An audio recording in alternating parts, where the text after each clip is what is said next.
So I'm Marie Stevenson. I am here with Kenton from the center. So today I'm going to take you on a little tour of the center, and I'm going to ask Kenton some hard questions about the property here and just see, how they help the community. So Kenton, how did the center come to be born? Well, the center was started by Eastside Church of God. They saw a need for our youth in the community.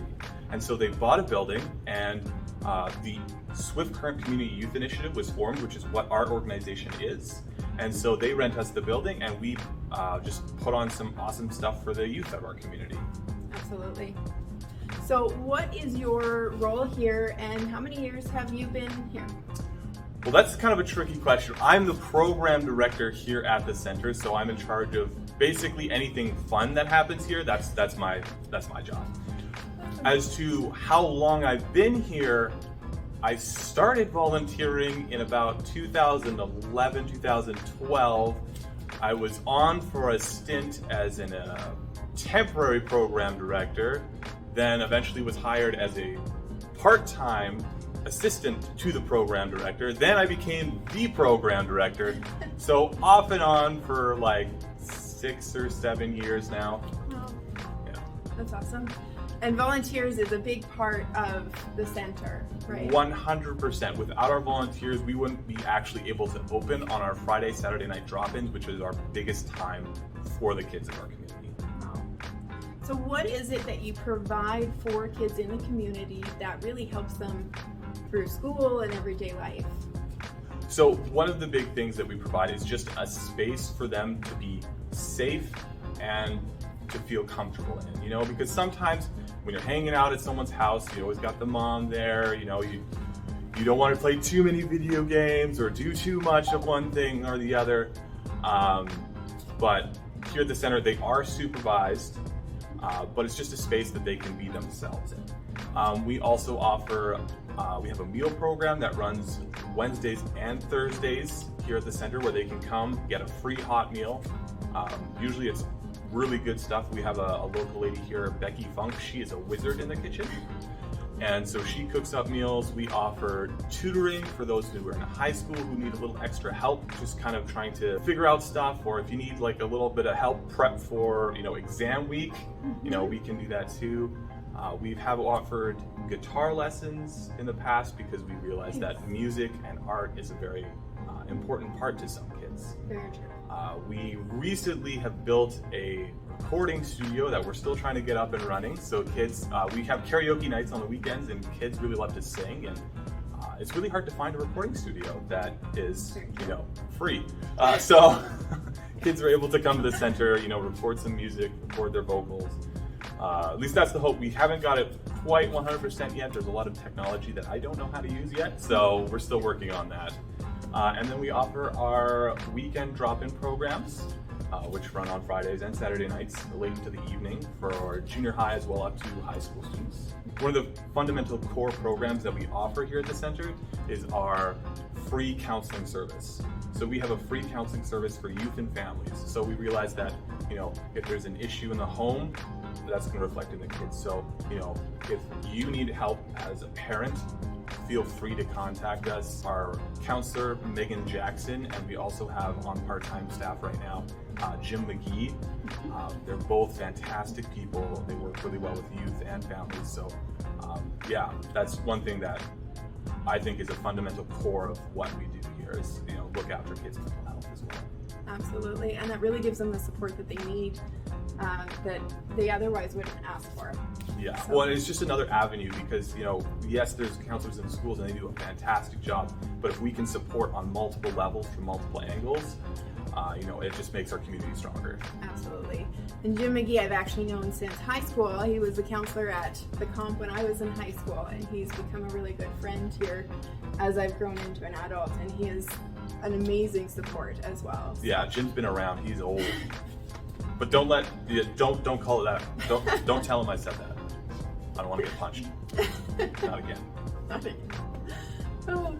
So I actually met you when my son was really curious about coming here. Keaton, my son, is 11, and a lot of his kids were hanging out here, his friends were hanging out here after school, and so I was able to see a lot of opportunities and activities that you have here.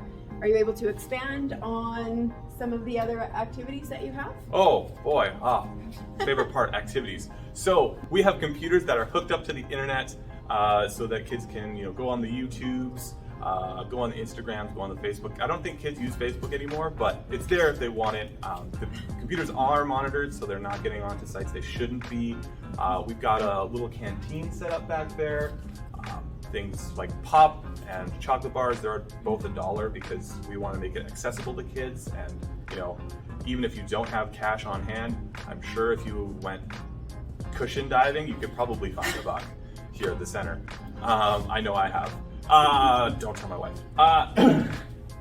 Other things we have 2 pool tables, we have a foosball, a bubble hockey, an air hockey, we have a Wii. So, you can just get on your Just Dance competitions. Moves Like Jagger is one of my favorite ones to do. I'm like a pro at that. Even though Nathan said he beat me, he did not. We also have 2 Xbox Ones, 2 PS4s.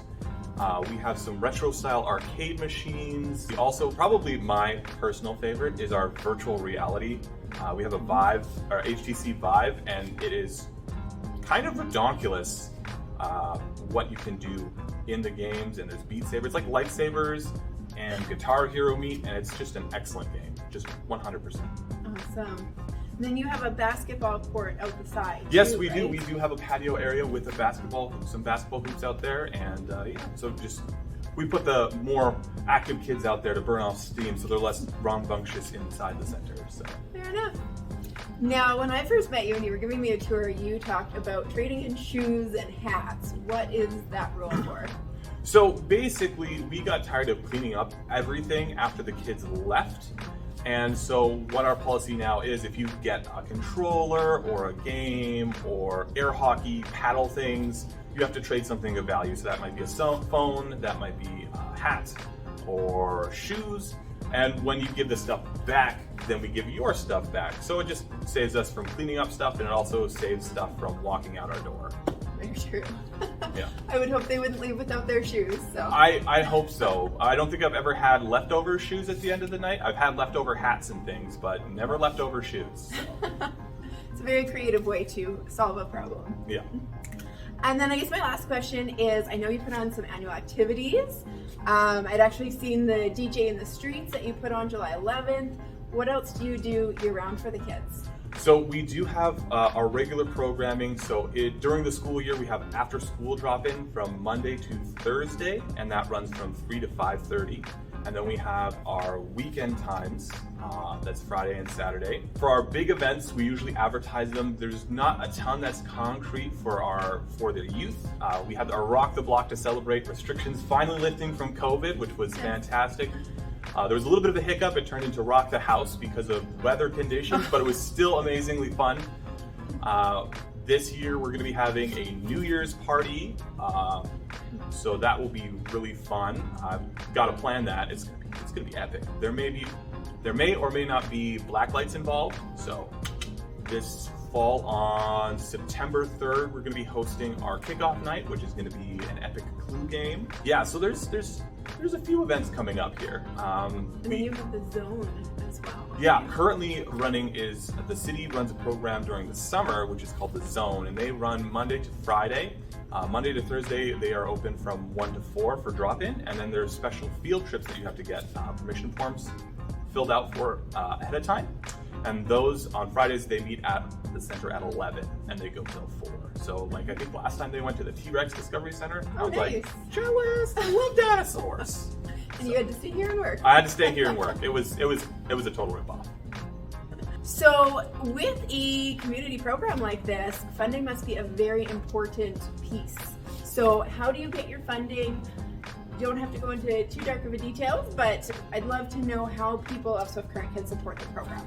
For sure, funding is, obviously important, because without funds, we can't have fun things. Yeah. So funds, fun things. I mean, we go hand in hand.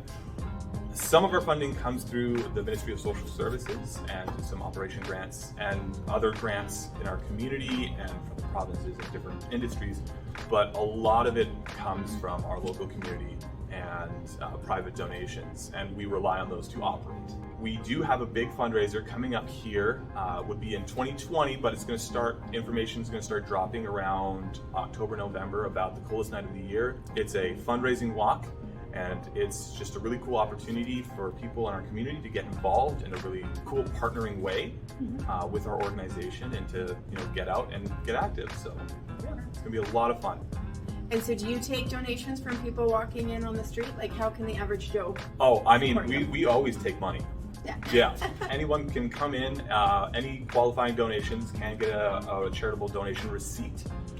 If they want to come bring a fistful of hundies, that would be super awesome. No, but for real, if someone wants to donate, they can come to us in person or send us a check at the mail. And people of Swift Current, it is definitely a worthwhile cause. It does keep kids busy and out of trouble and gives them a safe place to go. So if it's an opportunity for you to donate, I would highly encourage you to do so. So tell me about the mentoring programs that the center offers. So we offer a one-on-one mentoring program for youth in our community. So we match up youth with mentors, and they can have some one-on-one time, gives them a positive role model in their lives, and just boosts their confidence. There's ample evidence that one caring adult can make a huge difference in a kid's life. So you had mentioned that you are in desperate need of the adult mentors. Yes, that's a big thing that we need right now, is just male and female mentors to come alongside us and volunteer their time. We realize it's a huge time commitment, but it can make a huge difference in a kid's life. So we think that it's just really important for kids to have those positive role models and those caring adults in their lives. So how much of a time commitment does it actually take? It's roughly 1 to 2 hours a week that they meet with their mentees. You can hang out at the park, do cool activities. It's lots of fun. My mentee and I, we go swimming sometimes, we go to the movies. It's just a lot of fun just to hang out with someone and, be able to be that positive influence in their life. So that sounds amazing. That sounds like something our community definitely needs. Yeah, for sure. It's something that I think any community really needs, is that mentorship aspect in our communities, to build it and to help us come together. And that seems to be what the center is all about, is providing those resources that kids really need. Yeah, we're just really all about just being there and being whatever our community needs. We want to be it, so we want to help our community. All right, well, thank you for joining us. This is Kenton with the center, and I'm Lori Dawn, and I hope you have a wonderful day.